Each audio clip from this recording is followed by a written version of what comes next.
This is coming from our heart. This is not coming from somebody asking us to do this. We believe that this is one of the most important conversations we can have right now.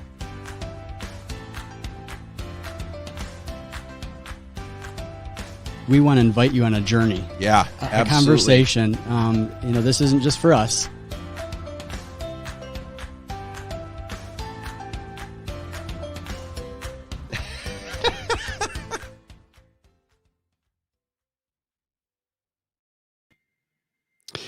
What can Mars and Family Video teach us about resilient child discipleship? That's the conversation for today.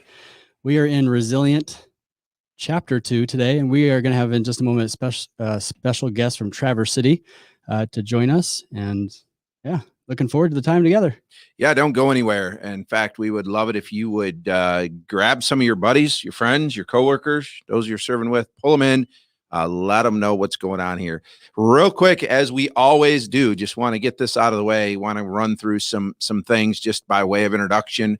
We are live streaming both on Facebook and YouTube. We are live streaming over on my YouTube channel, Thinking Out Loud with PJ.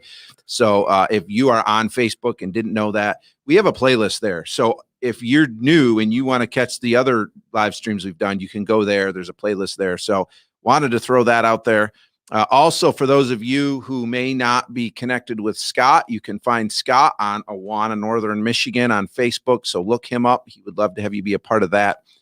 And then, of course, if you are brand new or maybe you found this, somebody shared this, we would love it if you would like our page. We are trying. We kind of had a busy month. Yeah, it's gotten kind of busy there. Yeah, so we promise we're going to get better at posting on there. We really want the conversation to go on through the month there. But also, if you're over on YouTube, on my YouTube channel watching, I would invite you to just jump on Facebook and search a Resilient Conversation with Scott and PJ and give us a like or a follow. We would appreciate that.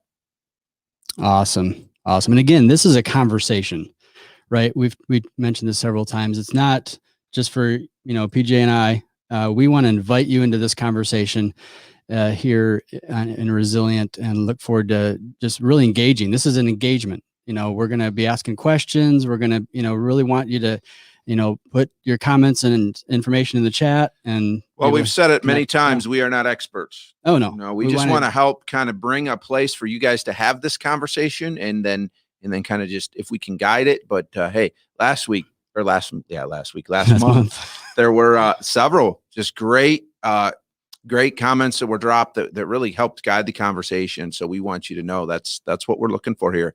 So if you're out there, if you're watching, I know we have just a few of you on right now, but hey, let us know where you're watching from. We would appreciate that. Yeah, I'd love to see it. Well, to start us off, we have a special guest with us today from Traverse City. We have Jim and Rita Robinson. They are Awana Ministry Directors, AMDs at Calvary Baptist Church. I'm sorry, East Bay Calvary Baptist Church. Yes. Calvary. I might be getting that wrong. But anyways, and they're also a part of our ministry team here in Northern Michigan as a Awana missionary. So they serve alongside us and just an incredible resource. And I go to them with questions often. And so thanks for joining us, guys, and just look forward to spending just a couple moments with you and to glean some of your wisdom. So yeah, thanks.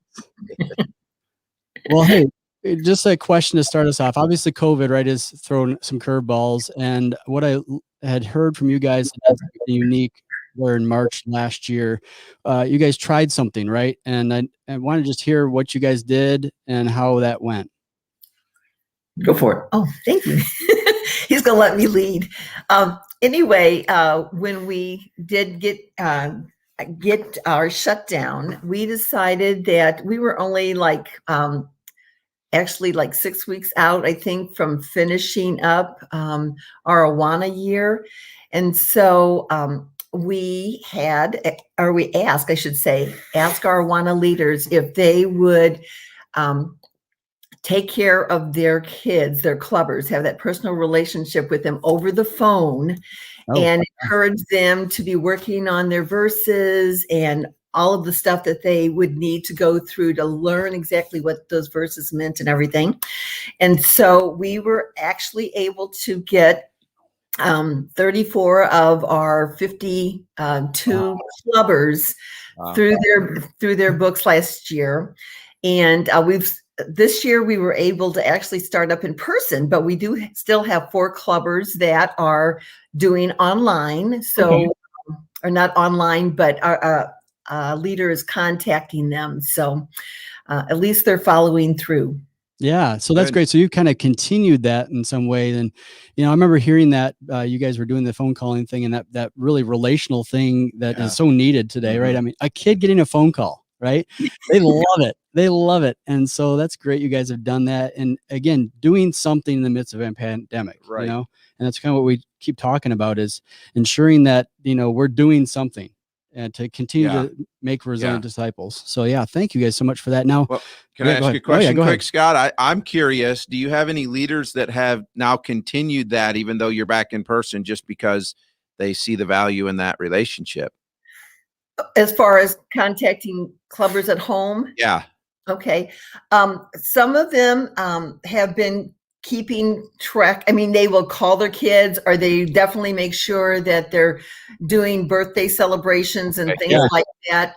Good. So they really try to keep that relationship going with their clubbers. Good. Well, and that's a model too, that whole loving, caring adult, right? And I love that. And I love hearing that maybe it's beyond just the Wednesday night, Yeah, well, I think that's really the thrust of our conversation through the whole book, right? It's really connecting on a level more than just Awana or whenever you're meeting with the kids. So that's great to hear, you guys, that some of that is going. And I think we all could learn a little bit about that and connect and see that, hey, we got to go beyond to make resilient disciples, fill the gap. Really, the church is filling a gap in a lot of ways. And so, thanks for that. So, did you guys get a chance to get in chapter 2?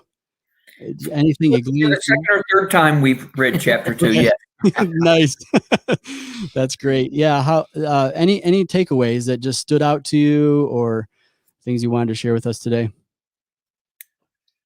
Well, one thing that I've noticed this year when we started back, we had a lot of parents that wanted their kids back in Awana, and the kids have just been so eager to be at Awana. It's like Valerie said at the beginning of that chapter, they were running back to church. And so it has been so good because the kids have been staying up with their books and their memorization and things like that. And it's just really neat to see that. Plus they're developing closer relationships with the kids that they're with and also with their leaders. So it's just really a very positive thing. That's great. That's great. Yeah, there's no question of what the kids really blossom in that setting. They love the interaction.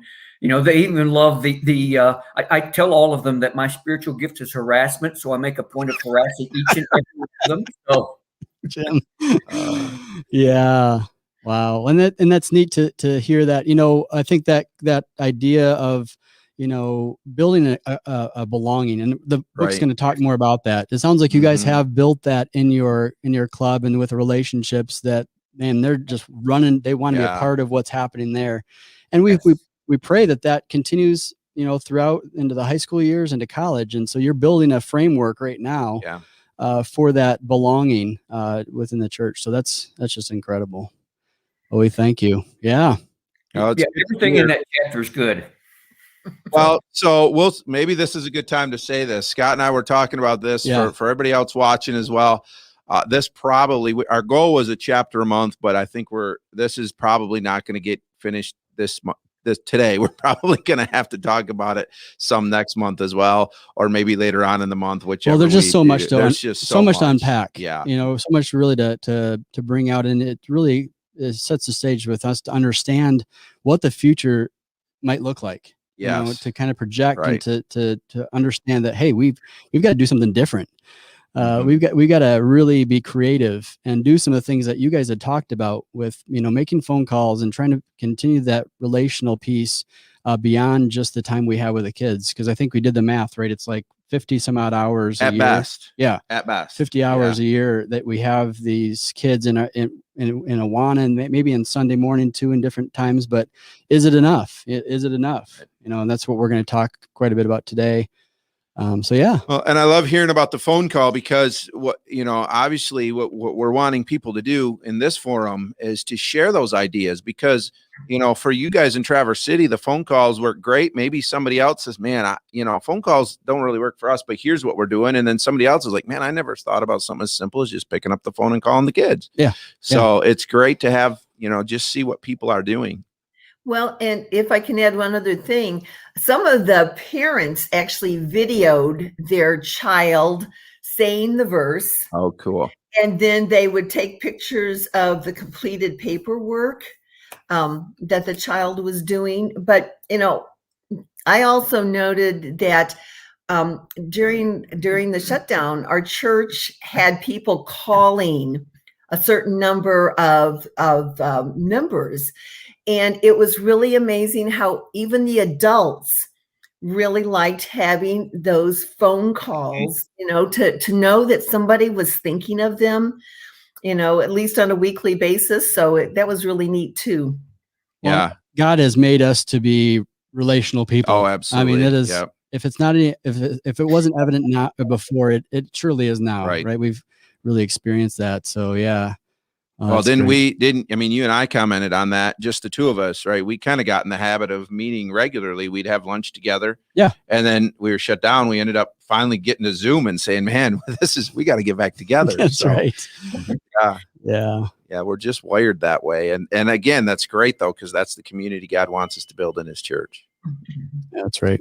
Well, good. Well, hey, thank you guys so much. We got a lot to jump into today, and love for you to join and to comment as we're going along. Jim and Rita, thank you so much. Yes, the work that you're doing. I mean, think of the kids that are being impacted by you guys. I know you've been ministering for such a long time. How long, by the way, if you don't mind my asking? There we go. I think for me, it's been almost 36 years now. Praise the Lord. She has 2 years more than I have. Oh, does she hold you to that? I had a break whenever I was working away on the weeknights that it was going on. So, okay. Gotcha. Well, I love that, because in fact, this morning, as I was just spending some time in prayer and praying for God to allow us to see fruit in some different ministries, I was just reminded that Scripture tells us to be faithful. Right. It's not always those big, you didn't go to Awana every Wednesday night and have some big major thing happen. But over the years, you can look back and see some amazing things God has done. And that's encouraging. And I wouldn't doubt that you probably have stories, Jim and Rita, of people coming back to you and, hey, you had an impact on my life. And it's just really neat to see that with those number of years. I mean, there's probably a Scott Connor out there that you guys had invested in, right? And in the Lord. So that's really neat. Yeah, that's praise special. the Lord. Well, thanks so much for giving us your time and being a part of this. All right. You guys take care. Okay. Thank you. That was fun. There we go. Great folks. Yeah, that's I absolutely love to see I have a lady that just from my home church, she just now kind of retired. They had a retirement party for her, and she was teaching the I believe it was the toddlers. So when I was just little, I was in her class, and all over the world are pastors and missionaries that would look back and say, Mrs. Anthony had an impact in my life. Yeah. And so, kudos to all you leaders that are investing your time with these kids, because what you're doing is important, and it has a lasting impact in the lives of these kids and communities across the country. So that is just awesome. Yeah. Well, shall we jump into it, Scott? I think we shall. We are in chapter 2. I hope you have your book and you had an opportunity to peruse it a little bit. We're going to just dive into this. We asked the question at the beginning, what can Mars and Family Video teach us about resilient child discipleship? And we want to talk a little bit about that, because if we're coming from chapter 1 really, set the stage for what is 2050, right? And what does it mean to be resilient, and what does resilient child discipleship look like? And then it it kind of ended the chapter. And we really get to talk about this last time with Ed Stetzer. And he really put together a chart that talks about the gap that is growing between convictional Christians and culture. Yes. And how the kids are going to be standing alone in their adult world. And then so this chapter kind of continues that, but then starts to dive into, okay, well, what are these seismic shifts that we're seeing in culture? Right. What are these different areas? So that the book really dives into that. But and I think it's important, and on the thumbnail that we did, I asked that question. Basically, it really stuck out to me in the chapter is, if we are not an active church, if we are passive, what is that going to do to us in an active culture? Right. Right. Oh yeah. Right. And so family video. I mean, okay. So I don't know about you, right? I'm going to miss the days walking through family video and finding those dollar. Did you steal rentals. that, Scott? I asked for it. Okay. I asked for it. I was given it, but that's from our local family video there in Cadillac. And, that day is gone. Where Friday evening, like you mentioned, Friday evening, getting some candy and taking the kids to the family video and be picking out a video to take home to watch and rent. Movie night. Yeah, my kids will not live through that. They will not. They won't understand it. That. No. And so what can we learn from family video? I know about we bought some movies from there, and I tell you what, I still I go into my room in our living room. And there's a couple of those VH or those DVD cases, and it's like, I kind of get nervous because it's like, oh shoot, did I forget something? Did I forget to take those back? Yeah. But what can we learn? I mean, obviously it's videos consumption has gone digital, right? I mean, obviously, right. But so I think we'll talk about this a little later. There's benefits to change as well. Oh yeah. Okay. So you just talked about it. You said I walk in and I have some sort of, kind of anxiety that I haven't returned those movies.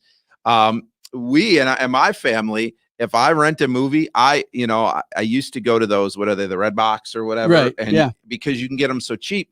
And then I realized that what I would do is I would rent them for the $1.50 or whatever it is, and then they'd sit at my house for so many days that you almost could have bought the video. I could almost bought it. So what we do at our house is if we're going to rent a video, we just go on Amazon or something like that, and we pay the $3-4 to rent it from them, because it returns itself. Yeah, right. So there's benefits. I mean, we love that ability to just, and it's nice, a nice snowy night. I see here, by the way, most people are watching from farther north than us. Yeah. Okay, we are in just north of Grand Rapids is where we're coming. Well, we have somebody from Florida. And then we've got everybody Lake Ann, Cadillac, Traverse City, and then somebody fortunate enough to be in Florida. Hi, Sher-Williams. Glad to have you here. So my point is, there's nights when it's snowing like crazy and you don't want to go out, but you want to watch a movie. It's great to just sit on the couch, click the button, right, and rent the movie. But what did family video not do? They didn't keep up with the times.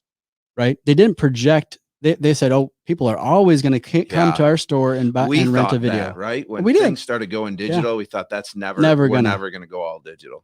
And so they didn't grasp that and fully understand what that future culture is going to be like. Right. And because of that, they failed.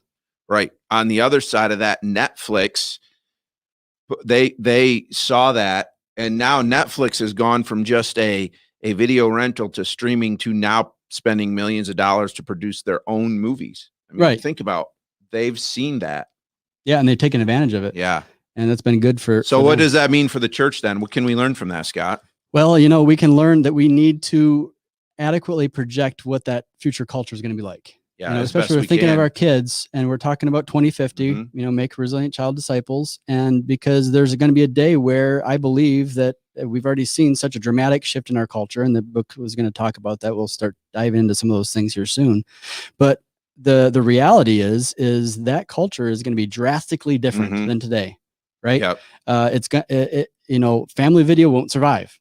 And are we preparing our kids today to live and thrive in that culture of tomorrow that's going to be largely against them? So the personal then question is, and you and I talked about this, obviously scripture tells us, Jesus says, I will build my church. We know that the universal church will never die. Correct. However, local churches, and it's in this chapter, right? Local churches are closing weekly. So now the question is, as you're watching, you're listening, you're thinking about your local church, are we projecting enough? Are we building for the future now?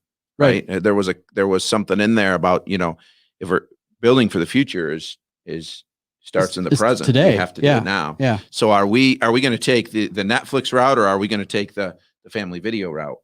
Correct. And then to go beyond that, I mean, okay, what can we learn from Mars? Cool. Now you think Mars, like why That's a good are you one. bringing Mars in this conversation? Okay, so I am kind of a space guru or freak or techie, whatever you want to call it. I like space, so I'm a chaplain in the Air Force, and I go down to Patrick Air Force Base, and we launch rockets all day long. It's so much fun, and I always grew up that way. I was going to ask you, were you anywhere near the SpaceX one when it launched? SpaceX? Oh yeah. Yeah, actually. So did you see the big explosion and everything? Oh, several years ago? No, I think it was while you were down there in Florida. They launched one. Didn't explode. And it fell back. It didn't land right. Oh, that was on the ocean. Yeah, it didn't land in the barge. Oh, okay. Yeah, they missed the barge. Oh, this one was on land. I'll have to show you. Okay. The whole thing. Sorry, guys. I thought I was gonna get a cool story for you, but Scott didn't. No. I was actually sleeping in my room this last time, and I could hear miles away this thing launching. Anyways, so Mars, like, okay, I got a little fascination with this kind of stuff. Now, granted, we're talking about colonizing Mars someday. Mm-hmm. Okay, and while I think that's a futile attempt, right? It's not there's nothing to gain out of it, but what does it take to get somebody to thrive in Mars, in Mars environment? We're talking future so keep an eye out, making sure we're understanding where this illustration is going. Exactly. Right. And so how long does it take to get ready to be able to put a person on Mars, to land them on Mars, right, and know that environment, right? Right. What does it take? Well, it takes a lot. You were just in Houston. Yeah. A couple of years ago, I got the privilege I was in Houston for a wedding. And so we went and visited the Space Center down there. Yeah. And that was just the coolest thing. And they walk you through there, and I'm sure you saw it. I mean, there's this whole program, billions of dollars. Yeah. Put into just getting to Mars, right? Yeah. First you got to get to the moon. Right. And learn about that. Right. And right, we can actually do this. And yeah, you have people that have invested their time, their resources, millions of taxpayers dollars. And it's brought us our cell phones, right? Right. It's done some incredible things, and it's neat. But what is it? It takes a lot of investment, right? Intentional investment. Yes. Right now, they're trying to figure out what suit to wear on the Martian, on Mars. Right. What's going to be the best? And so they there's a rover that just landed on Mars just the other day, and they're checking out the soil, the temperature, and figuring all this out to prepare us to be able to go there and be there, right, and thrive. But let's not miss that rover didn't just end up there. Oh no, they put all kinds of money and investment and man hours into just building this rover. Right, it's steps. Right, and so what does it have to do with child discipleship? Right. Well, it's very much the same.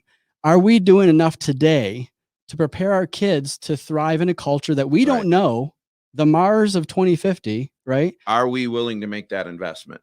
Are we willing to make the investment? And are we willing to even ask the questions to say, okay, well, what is that culture going to look like? Right. What do we need to do now to get the suits ready, to get the spaceship ready, to arm them with the tools to thrive in the Martian environment of 2050? I mean, let's be real. Right.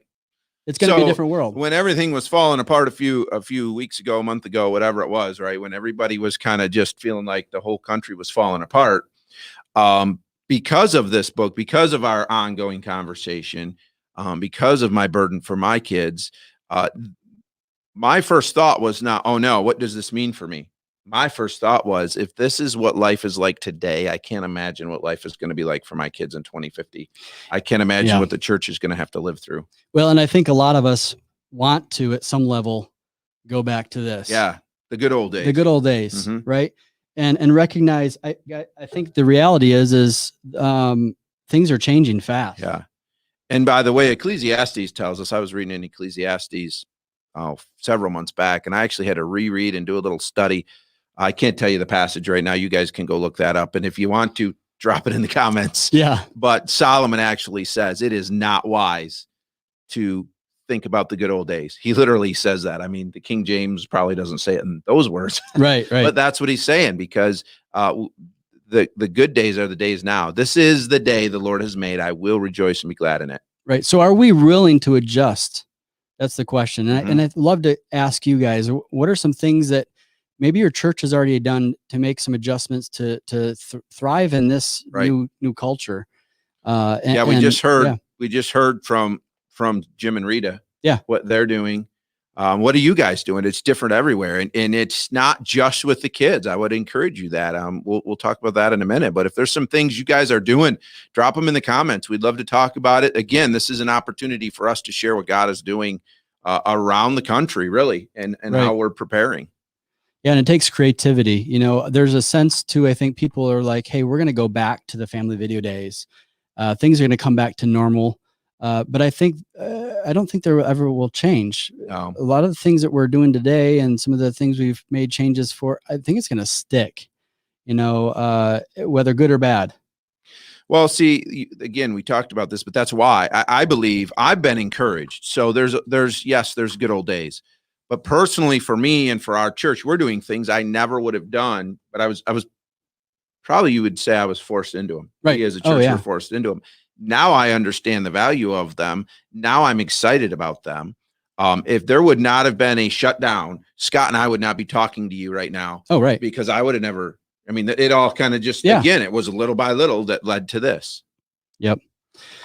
Yeah. And so here in chapter 2, you know, Valerie talks a lot about that. And you mentioned you really attached to something she said at the beginning there. Yeah. Jim and Rita mentioned just her talking about her kids and their excitement to be back in church. And that's really kind of like a letter that she wrote. And on page 24 there, almost down to the bottom, she says, this life blessing of belonging that is rooted in spiritual community is what I want for them. She says this idea that they really want to be a part of this church. I want them to want to run away from me and go to Awana. And I just circled there, it is rooted in spiritual community. And that just really struck me. And what we try to do here as we walk through this book, we really want to talk to 3 different sets or groups of people. We want to talk to pastors. We want to talk to Awana leaders like Jim and Rita, and we want to talk to parents. And so as I read this, my mind went in several places. Number one, as pastors, and this is on me as the pastor, this idea of spiritual community and being rooted in it, we cannot expect it to thrive if it's just at the kids level or just at an Awana level. Right. I mean, if you're an Awana leader and you're saying, man, we need this, start at Awana or start in your Sunday school class or start wherever it is. But for pastors, we need to be building this from the top down. This really, in order for this to work the way that it should, it needs to become part of our culture. It can't the DNA, just be a thing we talk about, right? The DNA. And then as teachers, as Awana leaders, as youth group workers, whatever it is, again, this idea that we've already talked about this morning earlier, or this, earlier in our live stream, it's got to be more than the hour a week. We've got to invest. We've got to spend time with them. We've got to model for them what this looks like. What does it look like to live as a resilient Christian? And then, and I'm just touching, I mean, I could talk for hours on each of these. I just read this and then my thought went to parents, and I'm just going to speak transparently from a pastor's heart, but it breaks my heart when I see parents who will put, you name it, other things in front of even just letting their kids be there on Wednesdays for Awana. Or whatever it is. If we're not building for them and showing them that the church community is the most important things in their life, and we're letting them do a million other things, then where do you think they're going to be in 2050? Oh, right. And I think that value, right, that needs to be placed. There it is. Thank you, Kim. Yep. And thanks, Kim, for getting that Ecclesiastes 7:10. That's awesome. Yeah. So as parents, I think even COVID has helped us to step back from the busyness of life. We don't have the sporting events. You don't have the things that are a detraction from family and what's true. So I think there's a sense right now of people reevaluating in the home. Okay, what do we now get re-engaged in? Right. And at what level? And thanks, Sharon, Grandma, for gone live streaming. And a lot of churches are doing that, and I don't think they'll ever go back. I think live stream will always be a future looking thing. So, well, we have continued to Zoom on Wednesday nights. Not just for some who might not be comfortable to come. The reality is when we do prayer meeting at 7:00, there are people who just don't get home from work in time. It's just a struggle for them. Right. But they can come home and sit down and quick jump in on Zoom. All right. We Yep. still have a building open and there's people there, but we actually have a TV set up with a camera and they can see each other. And that question goes to, okay, what is not forsaking the assembly? Right. I mean, Right. Right. So, Right. Well, and these are people that this is not their habit. to No, just no, be no, out no, of no. church, Right. So right. there's still community there. Right. Yeah. Yeah. That's good. So then the question here is, as we keep trudging through this book, I feel like we're trudging in this chapter because there's so much there. Oh, wow.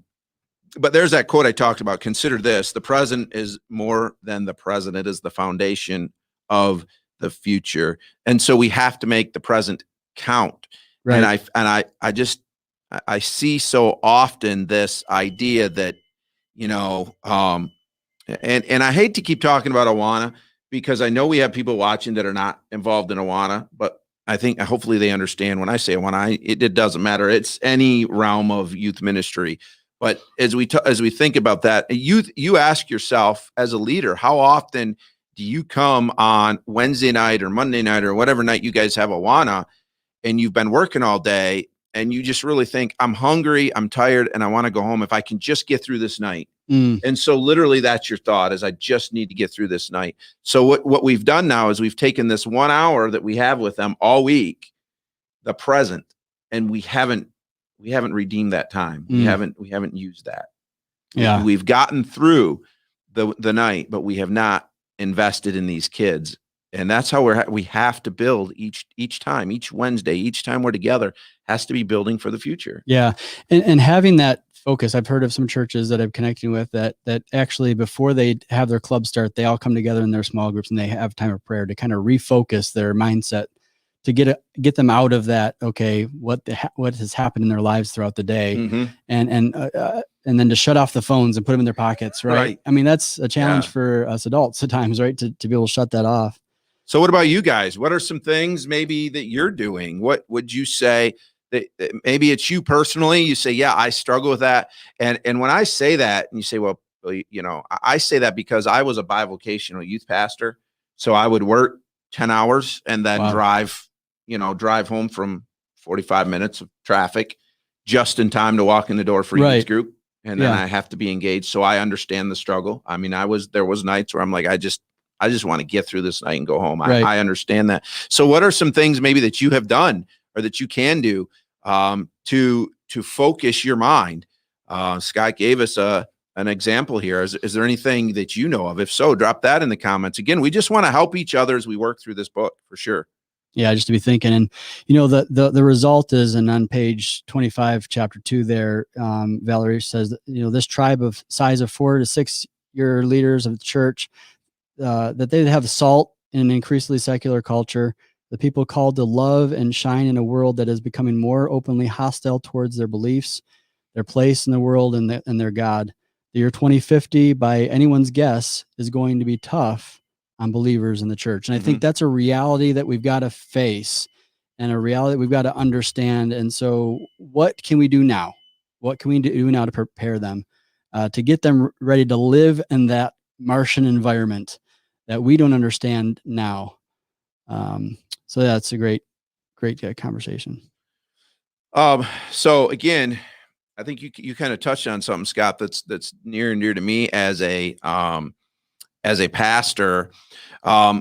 We can't, and as I'm thinking about this, I'm just thinking about this in the climate that we live in right now with, just kind of some of the unrest and the struggles and frustrations. The reality is you and I are probably never going to influence government at a high level. Right. And most people in our church are not. Now, there are some people that God has called and they get that opportunity. But what can we influence? We can influence the people that are in front of us. And so what we need to do is, rather than worry about what the government is or is not doing for us or what other, what's going on, we need to understand this is the culture So now we just need to prepare our people, our kids, to be the light, to be the salt. Yep. To make that change in their Jerusalem, in the world around them. Right. That's how the world's going to change. Oh yeah, certainly. And so giving them opportunity to even do that at a young age is not a bad thing. I think, Right. It's easy to, from my perspective, it would be easy to shelter them, but at some point in their life, they're going to have to stand and make the decisions. And so in our home, there have been times, and I think I talked about last time, where, my daughter's had to take a stand already, in the 5th grade, in the 6th grade, it's, where she's, hey, I don't believe that, I'm the only one in this class, but that goes against what I believe, and in a hostile environment. So, so preparing them for that, but also allowing them to have some of that opportunity to make those decisions even today, as a part of that. But the church really needs to stand a gap. And I think the chapter talks about that, because the home, I think that's the first part, isn't it? Or no, I think that's the first part. Screen discipleship. And here we go. Right. Here we go. Right. And we talked about this before. We met, here live, the idea of screen discipleship. There's a reality that we also have to understand, that it's going to be there. Yeah. You got to meet the kids where they're at. There's no getting around it. There isn't. It's really weird. So I was just talking to our associate pastor, who's quite a bit younger than me. And just talking about this idea that when I was in college, and this makes me feel old, and I'm not that old, but when I was in college, when I started college, there was no cell phones. Right. There was maybe like a bag phone, and my dad had this, it was, he'd use it. It was expensive. It wasn't like we have today. When the first touch screen came out and you could watch movies, I remember when the iPad came out, and I thought, who in the world would use this iPad thing? Right. And now I can't live without mine. Right. So what I'm saying is the world has changed so much. And now if somebody pulls out a flip phone, we're like, what is that thing? Right. So this idea of screen discipleship, we now live in a world that will never leave the world, where we have the world at the tip of our fingers. I was talking to some of our parents just Sunday night, and they said it's so different now, because when I'm telling my kid something, he is Googling it to see if I'm right. Wow. As I am, Google. We live in a different time. Yeah. In our home, it's, hey, Google, Yeah. And, to learn and to understand the world around us, you go directly to the phone. And that's not always a bad thing. There's apps, and there's, Bible apps and things that we can engage with the kids on and have interaction on a larger scale. Not all of it is, we're doing it right today. Right. Well, We're and I've said today. that. Yeah. So there's two things. There's two things with this that we really need to think about. And those two things are, number one, as leaders, what can we do to pull them away from the screens? Because they need to be away from the screens. Yep. It was talked about right here in this chapter that they're starting to see that it's mental illness, cognitive abilities, and all that. So it's important that they're pulled away from the screen. However, here's the thing. They're going to be on the screen. They're going to be following someone. So who are they following? And this has challenged me. This is why I have a YouTube channel. This is exactly why I have a YouTube channel. They're going to be on the screen. So why am I not there? Right. Yeah. So even as leaders, right? How can you be a part of that? How can you be in their Instagram feed? How can you be in their Facebook feed? How can you, whatever it is, and maybe that means as I'm going back to Juana, or leaders or kidmin leaders, however it is, or parents, is be involved in that world, even though you don't understand it. Right. Figure it out. Yeah. Figure it out. Make it work. Build a Facebook, profile, and just so you can have that engagement with your kids in that world that they're in. Right. That may be for leaders, right? Here's why this is so important too, because I would come to church and I would talk to my kids and I would challenge them about something that they did during the week. Well, right. What do you think the Lord would think about that? How did you know I did that? Yeah. Because you put it on Facebook. Hello. But now I have an opportunity to speak into their life about something they would have never even told me about. If you weren't there, you wouldn't know it. Right. Right. And so as leaders, you really can. Yeah. Well, the impact, we haven't talked a lot about that, but building community within your church through Facebook, Right. you know, and maybe your Awana kids, you build a small group page or something that you could Right. have just a continual engagement and, hey, how's your day going? And you know, Messenger. Now I know Facebook's even kind of becoming old. I mean, Right. I'm like, But oh it's no, still there and it's still Yeah. powerful, right? Yeah. Yeah. I was on the plane coming back from my trip to Florida for the Air Force, and I was sitting next to a 23-year-old, and I was like, whoa, we're in different worlds. It was like an eye opener for me to understand that there's a different mentality. And so for us to understand and be able to help them, we've got to find out where they're at. Yeah. Yeah. So again, getting out of the good old days, I think that's something that I've appreciated. We are in the process, and I don't think you guys have heard it. They've been pretty quiet for us, but you might hear some construction sounds going on, but we're in the process of trying to remodel and freshen up our church. And what I have appreciated is, as the majority of our people have said, look, there's a new generation coming. We have that generation in our church. This is going to be their church. Let's let them, you know, we're not doing anything drastic, but you know, you and I talked about it this morning. There's going to be a day that we don't print bulletins. And I know there's some people from my church going, I need those. Well, we're not going to quit now, but there's going to be a day because we already print half as many and we email them, right? Because during the shutdown, we realized that works great and it saves us money. People like it, but there's just a whole different world out there in the way we do things. It doesn't mean we're compromising the important things in Scripture. It means that we are trying to reach people where they are. Well, hey, I want to pull in some things here. Now, Chris and Cheryl, you talk about relationship building, and Cheryl's talking about how they, they have food for the families before their Awana, and building that fellowship and community. Those are great ideas. Those are incredible. And that's an investment. I mean, it costs money to. Yeah. But what better way number one, your leaders now have a minute to breathe. Exactly. And just spend some fun time with the kids and the families connecting, and be able to shut down that barrier of the world that they have. And, you know, and certainly I think every church, every person watching would say one of the goals of our Awana ministry is not just to reach the kids, but to pull in parents. Right. So what better way to do that? Oh yeah, exactly. Perfect. Yeah. Thanks for sharing that. That's a great idea. And those natural relationships, Pastor Chris is talking about, that is important. Yes. Building those relationships within, you know, so my wife is in TNT with his Truth and Training in Awana, and you know, like the third through sixth grade or whatever, right? Okay. And these kids are thriving for relationship. Wow. Yeah. You know, because they're doing the phone thing, or maybe they don't have a solid family home. So, you know, they're thriving. They're just eating it up when my wife actually invests in their life and does that relationship, that life on life we've talked about before. Right.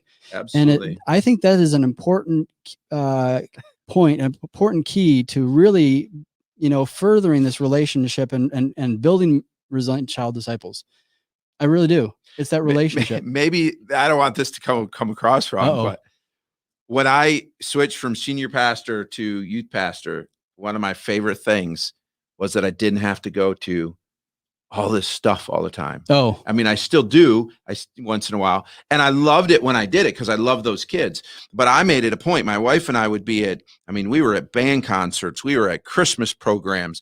We were at all of those things, right? Because for two reasons. We wanted the kids to know we cared about their lives. Right. And then that always went so far with the parents, because here's PJ and Amy, and they're sitting here watching my kid, and my kid matters to them. So you're building relationships on both sides of that, both with the kids and with the parents. And then of course, just all the other things, but we just made it a point to try. If we could at all be at any sort of a recital or a football game or anything like that, we were there. And that speaks so much to the kids, that they're more apt to listen and follow you and as your example, because you know what, you care. That you know, loving, caring adult is an important piece. Kind of getting off track a little bit, but not so much. Well, we're talking about screen discipleship, and I know we're moving into our time here certainly as well. So I know, you know, we'll have more time to pick up on other things. But wow, this average daily screen usage. Wow, was that shocking? Just looking at that, 50 minutes a day for 0 to 8 years old, 6 hours for 8 to 12 years old a day. And then for 9 hours for teenagers, because they're doing it at school, they're doing it at home. Like we struggle that in our own home. We have times where we shut it down and we have a noticeable difference in our kids' behavior. Yes. Right. For whatever reason, when they have the tablets and things going on, like they're grumpy. Right. They're just grumpy. Yeah, it's different. Yeah, it's so, and then you take it away and there's almost like a period of time where they've got to kind of withdraw from it. Right? Yeah. But are we any different? You're right. The thing that I hate the most about my iPhone is that dumb thing that tells me every week how much time I've spent on it. Oh, you look at that? I haven't figured out how to shut it off. It's convicting, man. Yeah, it is. But seriously, I mean, and again, it's, I'm on there for email, and again, it just shows how it's ministry. It shows how much our lives have changed, because now do I have to be on there? No, but I conduct a lot of business and ministry on my phone now. Well, then they've proven that it's addictive. Yeah. Those dopamines and pheromones and stuff that you get. Yeah. I've noticed in my own time. I'm like, I've got my phone sitting over there and I'm sitting, it's quiet. I'm like, I have like this attraction to pick it up and to use it. And it I don't know. I'm like, I fight it. And I'm like, no, I'm going to leave that thing down. If I'm sitting doing nothing, my hand goes for my pocket. And I've noticed that a lot, because when we were in Florida, I mentioned we were both busy. We both had some opportunities. Scott was in Florida for the Air Force, and then also got to take his daughter on a trip, and we got a little vacation. And on that vacation, my phone got ruined. It got wet. And I went through a couple of days that I didn't have a phone. But you know how many times I reached in my pocket? Yeah. I could still get phone calls because I have a watch, and that's the day we live in. Right. Yeah. Right. So I could text people and call people, but I couldn't check Facebook. I couldn't just pull out and mindlessly do whatever it might be. Anybody else there with us on this? I mean, are we alone in this idea of, how technology is really embedded in everything, and the screen discipleship? Do you see it with your kids? This is an important conversation, because it's not going to go away. No. So how do we, as parents, disciple our kids through that? And then as leaders, how do we disciple our kids through that? And I don't think there's a one answer to that. I think No. that's different for everybody. And I'm trying to, what is Twitter or TikTok? Like I don't have accounts in those areas, but that's where sometimes the kids are now. Right. It's these new things. And I was talking to that 21-year-old on the plane. It was like, this is where she's at. And I'm like, whoa. Well, and I think you have to have purpose. For me, I have chose not to be on there.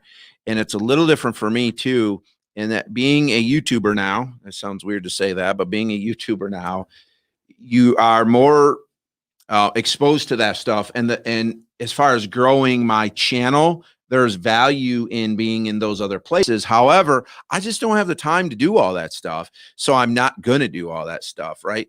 So I just have made it a point for me. I'm not going to get into TikTok. I see some of my YouTube buddies doing that and trying to just getting exposed. However, if you're a parent, if you're a leader, and that's where your kids are, should be there to learn that stuff. Yeah, we do. Well, hey, Scott, we are getting down to the end of it, and we didn't even hardly touch this chapter, and we warned you of that earlier.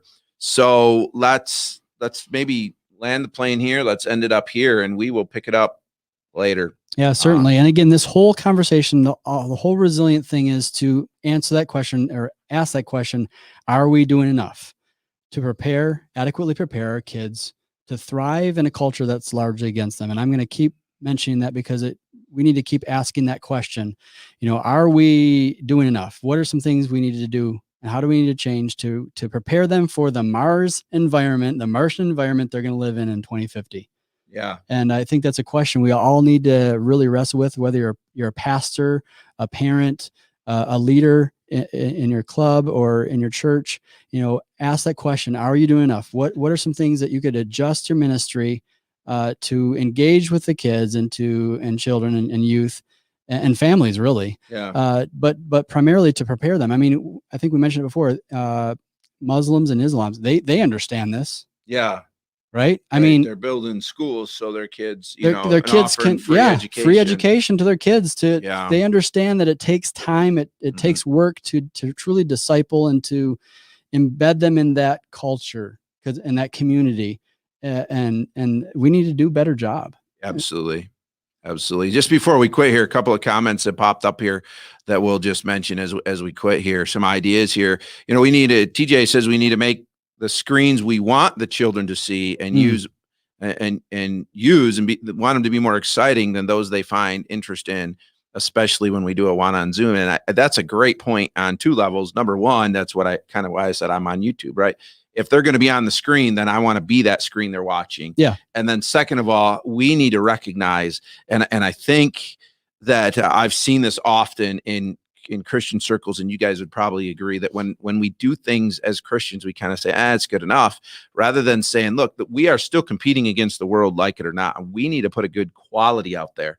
So as best we can, and I know that not everybody can do that. Not everybody has the money or the ability, but do the best you can to give them that, what they want. So maybe should we have, and I'm just thinking out loud here, when it comes to TJ's comment and what you're talking about, should in the church we actually have some sort of training? Oh, yes. On technology and using technology, engaging with your kids in technology.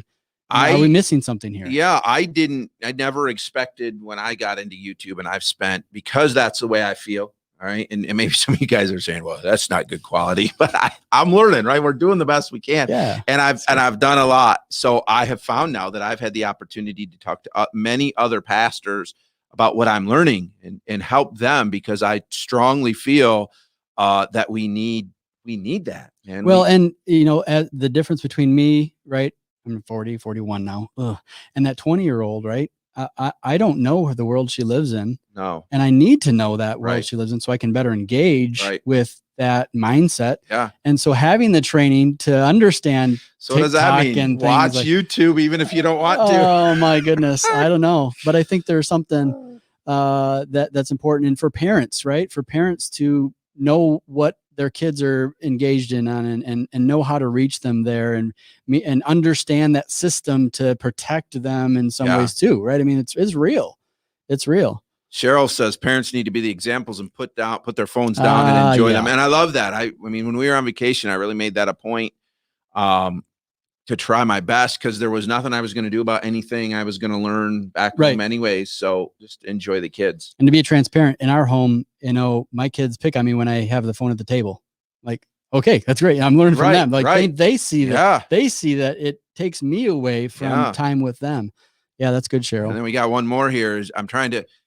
Sherry says, I'm trying to get kids together to do physical activity like hockey, skating during the week and get off technology. Oh my. Yeah. So then she says that we're building relationships too when we do that. When I was a youth pastor, I had one hard, fast rule. If we had a youth activity, and I saw your phone, I was taking it until the end of the youth activity.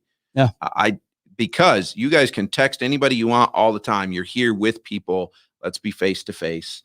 Let's build those relationships. Yeah, that's great. That's good. Now, J. Cole mentioned there's a video there, Youth Video Quest. I have not. Yeah, that's his channel. Oh, that's okay. Yep. That's great. So, and that's what he has tried to do is try to teach teens how to use. Well, check that out. I think is what Sherry, that might be something for you there. So anyway, thanks again for watching, guys. We are going to end it here, and then we will pick up in chapter 2, the next video that we have. We've been talking about some things. We're not going to tell them yet because we don't want to promise it. Yeah, but we're trying to be more engaged with you guys. We both have many other ministries that we're doing, and this is in some ways a side thing. So we want to make sure that we're doing what we can. But anyways, thanks for sticking with us. Yes, thanks for sticking with us. Make sure, do us a favor, by the way. We want this to grow. We want this to grow only because I think you guys understand how important this conversation is, and we want more people to be doing what you guys are doing today and sharing these great ideas. So make sure you're sharing this. Talk to your pastors. Talk to your youth leaders. Talk to your parents, whatever it is, and get them involved. As we've said before, if you cannot watch this live, that's okay, because you can always go back and watch it on Facebook. The recording stays there. You can go to my YouTube channel and find it all there. And also, I have a podcast, Thinking Out Loud with PJ. Just search that. And later on, this will be on there in just a couple of days. I can't promise you it'll be on today, but in a couple of days, it'll show up there. as a podcast. Our last live stream is there as a podcast, if that's what you would rather do. There's a lot of ways to access this. And as always, we want you to use the YouTube page to do the things you're doing today throughout the month. Jump on there and ask questions and throw out ideas, share blessings, prayer requests. We want this to be a community. So we can learn from Mars. So we and can family learn video. and be ready. Yes. Right. We can learn. We can Absolutely. learn and be ready for that future. So yeah, thanks so much. We'll see you next time. Bye.